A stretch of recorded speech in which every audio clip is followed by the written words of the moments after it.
नमस्कार, हिमाचल न्यूज में आपका बहुत बहुत स्वागत है। चलिए शुरू करते हैं आज की 10 फटाफट बड़ी खबरों से। सीएम सुक्खू बोले, हिमाचल के अस्पतालों में कैंसर मरीजों को मिलेगी 42 तरह की दवाएं निःशुल्क। हिमाचल के सरकारी अस्पतालों में कैंसर पीड़ितों को 42 प्रकार की दवाइयां मुफ्त मिलेंगी। मुख्यमंत्री सुक्खू ने state advisory board on cancer and palliative care programme की बैठक में यह घोषणा की। मुख्यमंत्री ने कहा कि देश के उत्तर पूर्वी राज्यों में कैंसर के सबसे अधिक मामले सामने आए हैं। हिमाचल कैंसर के मामलों में देश में दूसरे स्थान पर आ गया है। यह चिंता का विषय है। कैंसर के मरीजों के लिए मुफ्त दवाइयां बड़ी राहत देगी। हिमाचल में मानसून से लोगों को नहीं राहत। प्रदेश के 6 जिलों में भारी बारिश का येलो अलर्ट जारी। हिमाचल प्रदेश में मानसून अभी भी सक्रिय है। मौसम विभाग ने ताजा पूर्वानुमान जारी किया है। प्रदेश के 6 जिलों कांगड़ा, ऊना, मंडी, बिलासपुर, सोलन, सिरमौर में कुछ स्थानों पर आंधी और येलो अलर्ट जारी हुआ है। वहीं इस दौरान कुछ स्थानों पर भारी बारिश हो सकती है। तापमान की बात करें तो आज शिमला का अधिकतम तापमान 22 डिग्री सेल्सियस और न्यूनतम तापमान 17 डिग्री सेल्सियस रहेगा। वहीं ऊना का अधिकतम तापमान 34 डिग्री और कांगड़ा का 30 डिग्री सेल्सियस रहा। अधिक बिल की शिकायतें आने पर अस्पतालों में बंद की हिम केयर योजना। भाजपा के आरोपों पर बोले सीएम सुक्खू। मुख्यमंत्री सुक्खू ने निजी अस्पतालों में हिम केयर योजना बंद करने पर कहा है कि उपचार के अधिक बिल की शिकायतें आने पर यह कदम उठाया गया। देखने में आया कि निजी अस्पतालों में हार्निया का ऑपरेशन करने पर 1 लाख रुपए का बिल बन रहा था, जबकि यह 25,000 रुपए में होता है। सीएम ने यह बात शिमला स्थित विधानसभा पुस्तकालय में हिमाचल निर्माता डॉक्टर यशवंत सिंह परमार की जयंती पर आयोजित समारोह में पत्रकारों से बातचीत में कही। कांग्रेसी नेता ने पीएम मोदी से लगाई गुहार, मदद करिए नहीं तो उठानी पड़ेगी दिक्कत। राजीव शुक्ला ने कहा, हिमाचल में तबाही का दौर फिर से आ रहा है। लगातार बादल फटने से बहुत से लोग लापता हो गए हैं और कई घर ध्वस्त हो गए हैं। इस आपदा में कई गांव भी तबाह हो गए। पिछले साल भी हमने आपदा देखी थी। इसके बाद सरकार ने घर घर जाकर लोगों की मदद की, लेकिन उस दौरान केंद्र सरकार ने कुछ भी नहीं दिया। उन्होंने प्रधानमंत्री मोदी से अपील करते हुए कहा कि इस बार फिर से हिमाचल प्रदेश के मुख्यमंत्री ने दिल्ली आकर मदद की मांग की है। मैं गुजारिश करता हूं कि केंद्र सरकार ऐसी स्थिति में हिमाचल प्रदेश की मदद करे, नहीं तो हिमाचल को बहुत सारी दिक्कतें उठानी पड़ेंगी। 14 सितंबर को सिरमौर में होगी राष्ट्रीय लोक अदालत। लंबित मामलों का मिलेगा निःशुल्क समाधान। जिला एवं सत्र न्यायाधीश एवं अध्यक्ष जिला विधिक सेवा प्राधिकरण सिरमौर हंसराज ने कहा, राष्ट्रीय विधिक सेवा प्राधिकरण नई दिल्ली व हिमाचल प्रदेश राज्य विधिक सेवा प्राधिकरण शिमला के निर्देशानुसार हिमाचल प्रदेश के सभी जिला न्यायालय व अधीनस्थ न्यायालयों में 14 सितंबर 2024 को राष्ट्रीय लोक अदालत का आयोजन किया जाएगा। उन्होंने बताया कि इस अदालत में पूर्व मुकदमेबाजी और लंबित मामलों को लिया जाएगा। लोक अदालत में बैंक से संबंधित श्रम विवाद, बिजली और पानी के बिल, वैवाहिक विवाद के मामले सुने जाएंगे। हिमाचल के शिमला और सिरमौर में फ्लैश फ्लड का अलर्ट। हिमाचल प्रदेश के अधिकांश हिस्सों में सोमवार को बादल छाए हुए हैं। हमीरपुर में तेज बारिश हो रही है, जबकि चंबा में हल्की धूप खिली है। मौसम विभाग ने शिमला और सिरमौर जिले में फ्लैश फ्लड की आशंका जताते हुए अलर्ट जारी किया। स्थानीय लोगों और बाहर से आने वाले पर्यटकों को एहतियात बरतने की सलाह दी गई है। साथ ही नदी नालों से भी दूरी बनाए रखने की हिदायत दी है। मौसम विज्ञान केंद्र शिमला ने आगामी 10 अगस्त तक राज्य के मैदानी व मध्यवर्ती पर्वतीय क्षेत्रों में भारी बारिश की चेतावनी दी है।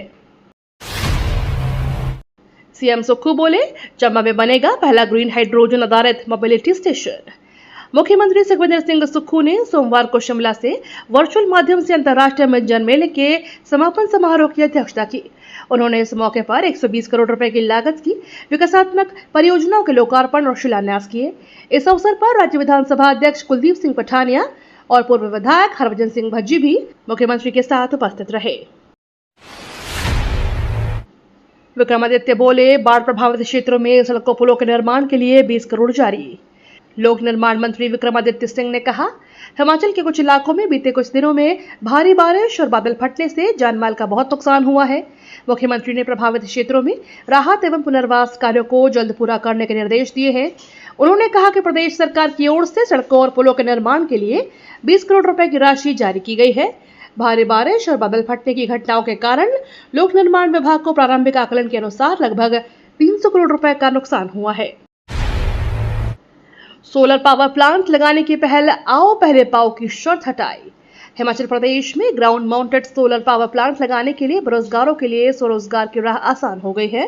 प्रदेश सरकार ने योजना के ground mounted solar power plant लगाने की पहले आओ पहले पाओ के निर्धारित सीमा की शर्त को हटा दिया है। लोग अब स्कीम के लिए साल भर में कभी भी आवेदन कर सकते हैं। दस्तावेजों की प्रक्रिया पूरी होने पर 1 हफ्ते में ही प्लांट को स्थापित करने की मंजूरी मिलेगी। सावधान, अब ओवर स्पीडिंग और शराब पीकर गाड़ी चलाना पड़ेगा महंगा। शिमला पुलिस हुई हाईटेक। शिमला में यातायात नियमों को तोड़ना और पुलिस जवानों से भिड़ना भारी पड़ेगा। सड़क पर यातायात नियमों का पालन करने वाले पुलिस जवान अब हाईटेक होंगे। ऐसा इसलिए क्योंकि शिमला पुलिस को 29 हाई विजिबिलिटी क्षमता वाली 19 बाइक उपलब्ध हुई है।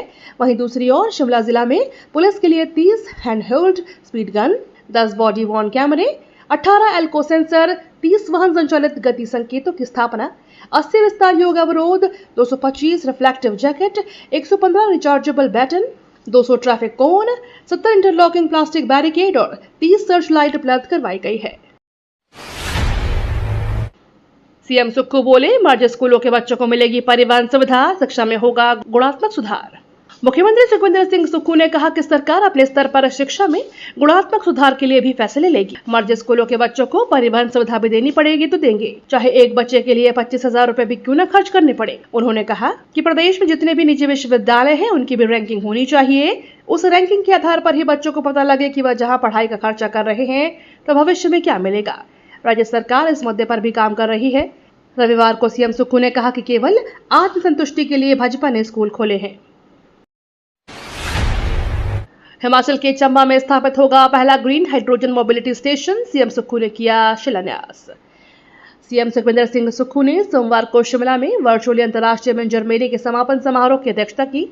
इस अवसर पर उन्होंने 120 करोड़ रुपए की लागत से विकासात्मक परियोजनाओं के लोकार्पण और शिलान्यास किए। वहीं सीएम सुक्खू ने चंबा में प्रदेश के पहले ग्रीन हाइड्रोजन आधारित मोबिलिटी स्टेशन का भी शिलान्यास किया। उन्होंने कहा कि यह स्टेशन हाइड्रोजन मोबिलिटी क्षेत्र में प्रदेश का मार्ग प्रशस्त करेगा। प्रदेश सरकार की इस महत्वाकांक्षी हरित पहल का निर्माण नेशनल हाइड्रो पावर कॉर्पोरेशन की ओर से 14 करोड़ रुपए की अनुमानित लागत से किया जाएगा। ऊना में बल्क ड्रग पार्क के कार्य को मिली रफ्तार, दवा निर्माण में विदेशों पर निर्भरता होगी समाप्त। केंद्र सरकार द्वारा दवाइयों के निर्माण में प्रयोग होने वाले कच्चे माल की आपूर्ति के लिए विदेशों पर निर्भरता को समाप्त करने के लिए देश भर में 3 नए ड्रग पार्क निर्माण किए जाने की घोषणा की गई है, जिसमें से एक गुजरात में, एक आंध्र प्रदेश में और एक हिमाचल प्रदेश के जिला ऊना की हरौली विधानसभा को स्वीकृत किया गया है। इस तीसरे ड्रग पार्क के निर्माण के लिए हरौली में 1402 एकड़ भूमि का अधिग्रहण किया गया है। इस बड़े प्रोजेक्ट के बाद जहां दवा निर्माण में भारत आत्मनिर्भरता की दिशा में आगे बढ़ेगा और विदेशी निर्भरता को लगभग कम कर देगा। क्या है वक्फ बोर्ड, जिसमें संशोधन करने की जा रही मोदी सरकार। वक्फ मुस्लिम समुदाय के विकास के लिए दी गई संपत्ति है। इन संपत्तियों में हुए मुनाफे को हर राज्य का वक्फ बोर्ड प्रबंधन करता है। 1954 में भूतपूर्व पीएम जवाहरलाल नेहरू की अगुवाई वाली सरकार ने वक्फ अधिनियम पारित किया था। सरकार ने 1964 में केंद्रीय वक्फ परिषद की स्थापना की थी। साल 1955 में सभी राज्य और केंद्र शासित प्रदेशों को वक्फ बोर्ड के गठन की अनुमति देने के लिए कानून में संशोधन किया गया। यहां बनेगा हिमाचल का पहला electric bus depot. Smart city धर्मशाला में इलेक्ट्रिक बसों के लिए वर्कशॉप का निर्माण किया जाएगा। यह वर्कशॉप स्मार्ट सिटी के तहत बन रही है। एचआरटीसी वर्कशॉप में बनेगी। स्मार्ट वर्कशॉप का करीब 70% कार्य पूरा हो चुका है। इस स्मार्ट वर्कशॉप में 15 इंस्पेक्शन पिट भी बनेंगे।